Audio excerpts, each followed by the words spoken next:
आशा करता हूँ आप सब बहुत अच्छे होंगे। मेरा नाम है सिद्धांत अग्निहोत्री। स्टडी आईक्यू पे आपका बहुत बहुत स्वागत है। दोस्तों, आज हम बात करेंगे डॉक्टर हर्षवर्धन और डब्ल्यूएचओ की। वैसे भी डब्ल्यूएचओ के जो चीफ है टेड्रोस आधानोम, उनकी बायोग्राफी में रिव्यू कर रहा हूँ, बहुत जल्द वो अवेलेबल हो जाएगी। तो डॉक्टर हर्षवर्धन जो हैं वो एग्जीक्यूटिव चेयरमैन बनने वाले हैं जो डब्ल्यूएचओ का बोर्ड है। तो हम देखेंगे दोस्तों, डब्ल्यूएचओ के बारे में जानेंगे, डॉक्टर हर्षवर्धन के बारे में जानेंगे, भारत को क्या फायदा होगा वो भी देखेंगे। तो चलिए आगे बढ़ते हैं।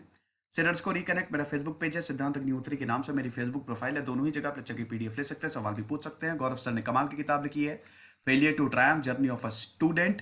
स्टडी आईक्यू के वेबसाइट से आप बुक करिए। दोस्तों, ऐप, हमारा ऐप जो है स्टडी आईक्यू का ऐप, आप प्ले स्टोर से डाउनलोड करिए। बहुत सारी अपडेट्स आती हैं, साथ ही साथ यूपीएससी का स्मार्ट कोर्स हमने बनाया है, तो आपको काफी फायदा होगा।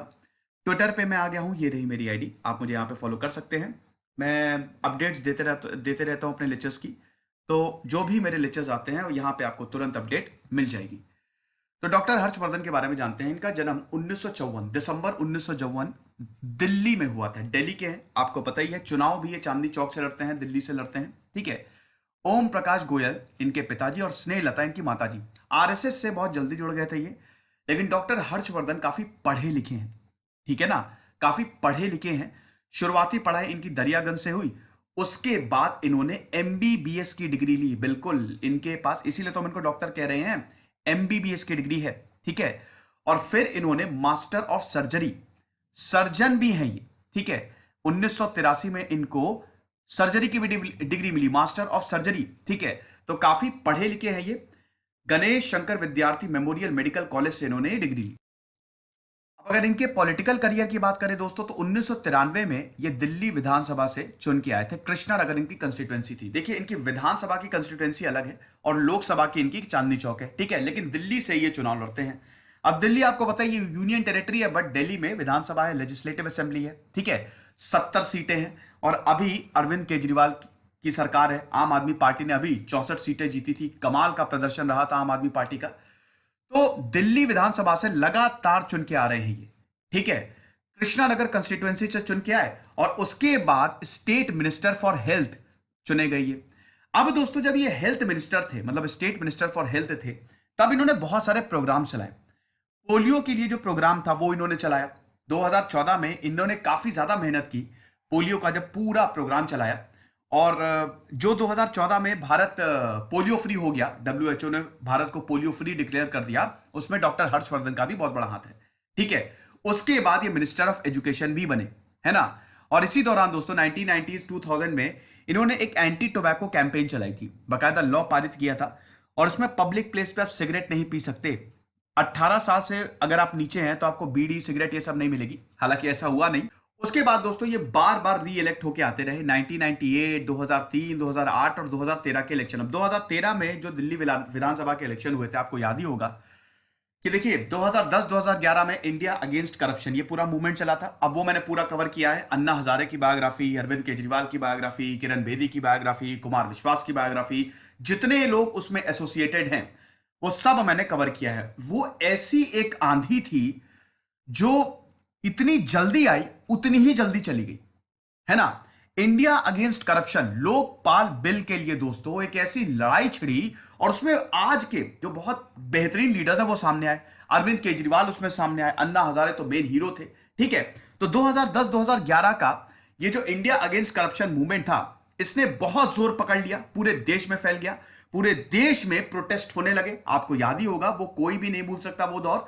तो हम ये देखते हैं कि उसके बाद जब कांग्रेस ने बोला कि हम लोकपाल बिल लाएंगे, कमेटी बनाई, लेकिन कुछ हुआ नहीं, तो फिर अरविंद केजरीवाल जो हैं वो पॉलिटिक्स में आ गए। और इसी बीच होते हैं 2013 के इलेक्शंस। अब आम आदमी पार्टी उस समय नई पार्टी थी दोस्तों। विधानसभा में 70 सीटें, दिल्ली की विधानसभा। हर्षवर्धन को यहां पे चीफ मिनिस्टर का चेहरा प्रोजेक्ट किया था कि अगर 2013 में बीजेपी इलेक्शन जीतती है तो हर्षवर्धन जो है वो चीफ मिनिस्टर बनाए जाएंगे। 70 सीटें थी दोस्तों। बीजेपी ने 31 जीती थी कि 32 जीती थी, आप थोड़ा सा चेक कर लीजिएगा, ठीक है। आई थिंक 31 जीती थी। मेजॉरिटी के लिए आपको 36 चाहिए, लेकिन बीजेपी सबसे बड़ी पार्टी थी, लेकिन सीटें 31, 5 कम थी मेजॉरिटी से। और 28 सीटें थी आम आदमी पार्टी की। तो Harshvardhan chief minister of Delhi नहीं बन पाए 2013 के इलेक्शन। और फिर दोबारा रीएल इलेक्शन हुए तब तो 67 सीटें आम आदमी पार्टी ने जीती, है ना, वो अरविंद केजरीवाल की पूरी लहर। फिर उसके बाद दोस्तों आपको पता ही है पॉलिटिक्स कैसी हुई, और अल्टीमेटली अभी जब इलेक्शन हुए हाल ही में, तो अरविंद केजरीवाल की जो पार्टी है वो 63 सीट्स लेके आई। ठीक है, अगेन बहुत ही कमाल का काम रहा।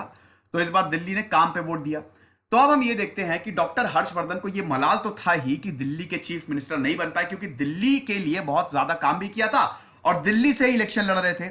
लेकिन कोई दिक्कत नहीं है, 2014 में जब लोकसभा के इलेक्शन हुए तो उसमें मोदी जी की लहर चल गई, और वहां पे हम देखते हैं कि हर्षवर्धन लोकसभा के इलेक्शन जीत गया है। और जब वो लोकसभा के इलेक्शन जीते तब इनको minister of health and family welfare बनाया गया 2014 में।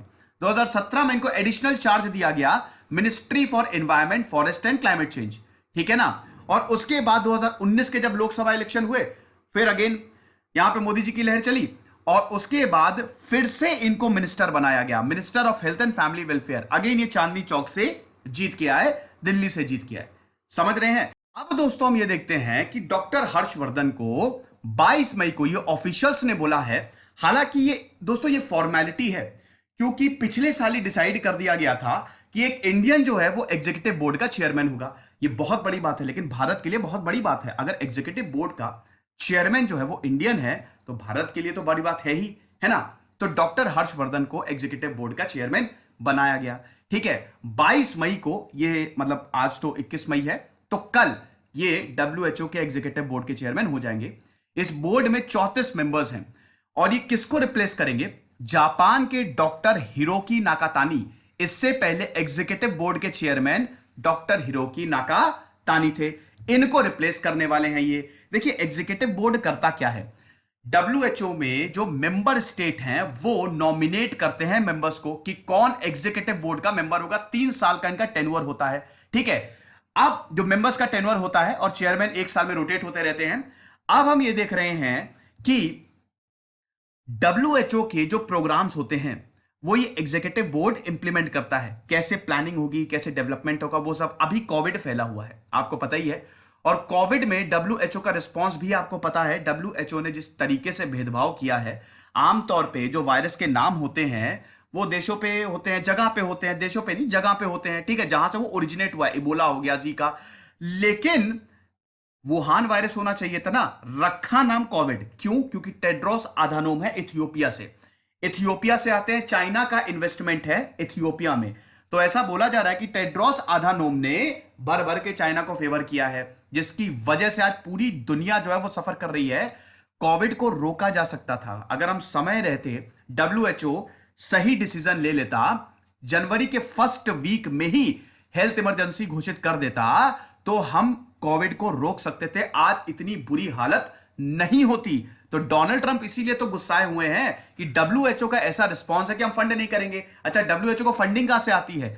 मेंबर स्टेट, वॉलेंट्री फंडिंग होती है दोस्तों। मेंबर स्टेट 70 से 75% तक फंड करते हैं। अगर वॉलेंट्री फंडिंग की बात करें, वॉलेंट्री मतलब जो इसमें मेंबर है, WHO की तो पूरी दुनिया ही मेंबर है, तो जो देश है अपने हिसाब से, अपनी श्रद्धा के हिसाब से हमको दे सकता है ना। तो अमेरिका जो है WHO को सबसे ज्यादा फंड करता है, उसके बाद बिल और मिलिंडा गेट्स फाउंडेशन है, वो WHO को फंड करती है। तो यहां पे अमेरिका ने बोल दिया कि अब हम फंड ही नहीं करेंगे, जो करना है कर लो। तो टेड्रोस अधानोम ने बोला कि भैया इस समय कोविड फैला है, एकता अखंडता दिखाओ। तो इधर डोनाल्ड ट्रंप ने बोला कि अच्छा, कोविड के समय जब तुम ये इस तरीके का इररिस्पॉन्सिबल तुम्हारा रिस्पॉन्स था, तब एकता अखंडता की याद नहीं आई। यही सब बहसबाजी हो रही है। लेकिन दोस्तों कुल मिला के बात यही है कि WHO ने तो लेट कर दिया है कोविड में, ठीक है। अब ऐसी कंडीशन में भारत के एक भारतीय को एग्जीक्यूटिव बोर्ड का चेयरमैन बनाना ये हमारे लिए अच्छा है। लेकिन हालांकि इसके कोई बहुत ऐसा नहीं कि बहुत जबरदस्त इफेक्ट हो जाएंगे। हाँ, हमारे लिए गर्व की बात है कि डॉक्टर हर्षवर्धन को एग्जीक्यूटिव बोर्ड का चेयरमैन बनाया गया है, समझ रहे हैं। ये जो प्रपोजल था ये 194 देशों ने साइन किया। वर्ल्ड हेल्थ असेंबली चल रही है, वर्ल्ड हेल्थ असेंबली में यहां पे डॉक्टर हर्षवर्धन ने बोला कि हमको एक साथ कोविड से लड़ने की जरूरत है। वैसे कोविड में डॉक्टर हर्षवर्धन को भी, क्योंकि हेल्थ मिनिस्टर तो यही है, तो डॉक्टर हर्षवर्धन को भी श्रेय देना पड़ेगा, है ना। यहां पे डॉक्टर हर्षवर्धन को फ्रंट रनर बोला जा रहा है, ठीक है। हालांकि भारत में केसेस अब 1 लाख पार हो गए हैं, बहुत तेजी से बढ़ रहे हैं, है ना। लेकिन फिर भी दोस्तों लॉकडाउन हमने किया और काफी स्टेट में ये सक्सेसफुल भी हुआ, ठीक है। स्टेट वाइज वैसे आंकड़ा जो है वो वेरी कर रहा है, जैसे महाराष्ट्र में तो बड़ी कंडीशन खराब है, ठीक है। तो WHO के एग्जीक्यूटिव बोर्ड के चेयरमैन हर्षवर्धन जो है वो बनाए गए, ठीक है। और ये जो 34 के 34 मेंबर्स है, याद रखिएगा, ये जो इंडिविजुअल्स होते हैं, ये इनकी जो स्पेशलाइजेशन होती है ना, वो हेल्थ में ही होती है। कोई डॉक्टर है, कोई पीएचडी है हेल्थ में, है ना, क्योंकि WHO is all about health, world health organisation. हालांकि टेड्रोस आधानोम जो है ना, वो डॉक्टर नहीं है ना। टेड्रोस आधानोम, उनकी डिग्री है मेडिसिन में, बट वो डॉक्टर नहीं है। और पहले ऐसे चीफ हैं जो डॉक्टर नहीं है। इससे पहले जो थे वो सबके सब डॉक्टर ही थे, समझ गए। तो ये कहानी थी दोस्तों। अब जैसा कि मैंने बताया कि जो चेयरमैन की पोस्ट है वो 1 साल के लिए, इन रोटेशन फॉर 1 ईयर, ठीक है, जो रीजनल ग्रुप्स हैं 1-1 साल के लिए इस पोस्ट को रखा जाता है। और एक और चीज है दोस्तों, यहां पे ये फुल टाइम असाइनमेंट नहीं है, तो आपको ये देखना पड़ेगा, ये फुल टाइम असाइनमेंट नहीं है, ठीक है। देखिए, इनको सिर्फ जो एग्जीक्यूटिव बोर्ड की मीटिंग्स होगी उन्हीं को ही चेयर करना है। ये फुल टाइम असाइनमेंट नहीं है। ऐसा नहीं कि WHO में ही बैठना है और वहां पे ही रहना है 1 साल 2 साल तक, बिल्कुल भी नहीं। हिंदुस्तान में रहेंगे, ठीक है, और जब मीटिंग होगी तब इनको अटेंड करना पड़ेगा। अच्छा, यहां पे डॉक्टर हर्षवर्धन का क्या रिस्पॉन्स आया है। डॉक्टर हर्षवर्धन की बात करें दोस्तों, तो डॉक्टर हर्षवर्धन ने बोला है, वर्ल्ड हेल्थ असेंबली जो हुई है वहां पे इन्होंने बोला है कि भारत ने सारे स्टेप्स लिए ताकि कोविड-19 को हैंडल किया जा सके। हमने तो इवैक्यूएशन ऑफ नेशनल्स, ठीक है, नेशनल्स को इवैक्यूएट किया, मैसिव कम्युनिटी सर्विलेंस, ठीक है, सर्विलेंस नेटवर्क को बढ़ाया, टेस्टिंग को बढ़ाई, हेल्थ इंफ्रास्ट्रक्चर को बढ़ाया। साथ ही साथ ये एक और चीज ऐड करते हैं कि हम यहां पे सारे डॉक्टर्स, नर्सेस, पैरामेडिक्स, साइंटिस्ट जो कोविड के खिलाफ लड़ रहे हैं, हम उनके साथ खड़े हैं। They are the real superheroes of India. तो ये डॉक्टर हर्षवर्धन का कहना है। अब जाहिर सी बात है, खुश तो बहुत ही हुए होंगे, है कि नहीं। एग्जीक्यूटिव बोर्ड के जो चेयरमैन बना दिए गए हैं, और भारत के लिए भी ये गर्व की बात है। तो ये लेक्चर था दोस्तों, आई होप आपको समझ में आया होगा। कोई दिक्कत नहीं, खुश रहिए, पढ़ते रहिए। जैसे सिद्धांत अग्निहोत्री साइनिंग।